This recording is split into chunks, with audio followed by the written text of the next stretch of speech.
അയോധ്യയിലെ രാമക്ഷേത്രത്തിന്റെ പ്രതിഷ്ഠാ ചടങ്ങിൽ കോൺഗ്രസ് നേതാക്കൾ പങ്കെടുക്കുന്നതിനെതിരെ വിമർശനം കടുപ്പിച്ച നേതാക്കൾ രേഖ നോക്കിയാണ് കോടതി വിധി പറയേണ്ടതെന്നും അല്ലാതെ വിശ്വാസം നോക്കിയല്ലെന്നും CPIM കേന്ദ്ര കമ്മിറ്റി അംഗം എളമരം കരീം പറഞ്ഞു. അയോധ്യ വിഷയത്തിൽ നിലപാട് സ്വീകരിക്കുമ്പോൾ കോൺഗ്രസ് മഹാത്മാഗാന്ധിയുടെ പാർട്ടിയാണെന്ന് ഓർക്കണമെന്ന് CPI സംസ്ഥാന സെക്രട്ടറി ബിനോയ് വിശ്വം പറഞ്ഞു. അയോധ്യ വിഷയത്തിൽ VM സുധീരൻ ഉന്നയിച്ച വിഷയങ്ങളും ചർച്ച ചെയ്യണമെന്ന് മുൻ പ്രതിപക്ഷ നേതാവ് രമേശ് ചെന്നിത്തല പറഞ്ഞു.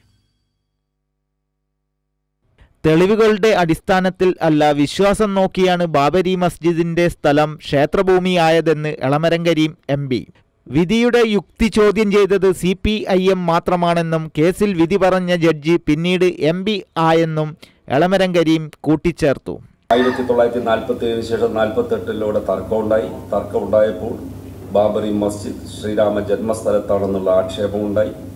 തെളിവുകളുടെ അടിസ്ഥാനത്തിലൊന്നല്ല, വിശ്വാസത്തിന്റെ അടിസ്ഥാനത്തിൽ അത് അടച്ചുപൂട്ടിയിടാൻ അന്നത്തെ ഗവൺമെന്റ് തീരുമാനിച്ചു. ആരുടേതാണ് ഈ സ്വത്ത് എന്നുള്ളതാണല്ലോ കേസ്. രേഖ നോക്കിയിട്ടല്ലേ കോടതി വിധിക്കേണ്ടത്, വിശ്വാസം നോക്കിയിട്ടാണ്.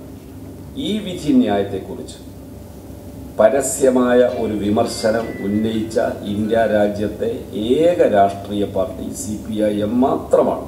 അയോധ്യ വിഷയത്തിൽ സംശയം മാറണമെങ്കിൽ കോൺഗ്രസ് മഹാത്മാഗാന്ധിയെ മനസ്സിലാക്കണമെന്ന് CPI സംസ്ഥാന സെക്രട്ടറി ബിനോയ് വിശ്വം MP പറഞ്ഞു. മഹാത്മാഗാന്ധിയെ കൊന്നുകളഞ്ഞ ആ തോക്ക്, ആ വെടിയുണ്ട, അതേതാണ്?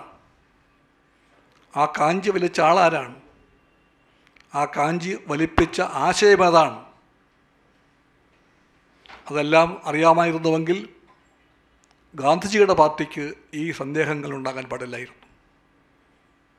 അതിനാൽ കമ്മ്യൂണിസ്റ്റ് പാർട്ടി പറയുകയാണ്, ഈ കൺഫ്യൂഷൻ തീരണമെങ്കിൽ കൺഫ്യൂഷൻ തീർക്കണമേ എന്ന് ആരെങ്കിലും പാട്ടുപാടിയാൽ പോരാ, കോൺഗ്രസ് മഹാത്മാഗാന്ധിയെ മനസ്സിലാക്കണം. അപ്പോൾ കൺഫ്യൂഷൻ ചിലപ്പോൾ തീർന്നേക്കും. അല്ലെങ്കിൽ കോൺഗ്രസ് നെഹ്റുവിനെ വായിക്കണം, വീണ്ടും വായിക്കണം.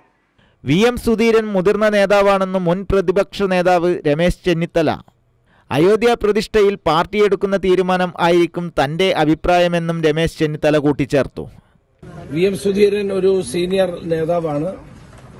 അദ്ദേഹത്തിന് ജനങ്ങളിൽ സ്വാധീനമുള്ള നേതാവാണ്.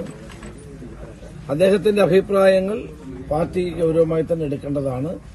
അദ്ദേഹവുമായി ചർച്ച ചെയ്ത് പ്രശ്നങ്ങൾക്ക് പരിഹാരം ഉണ്ടാക്കുകയാണ് വേണ്ടത്.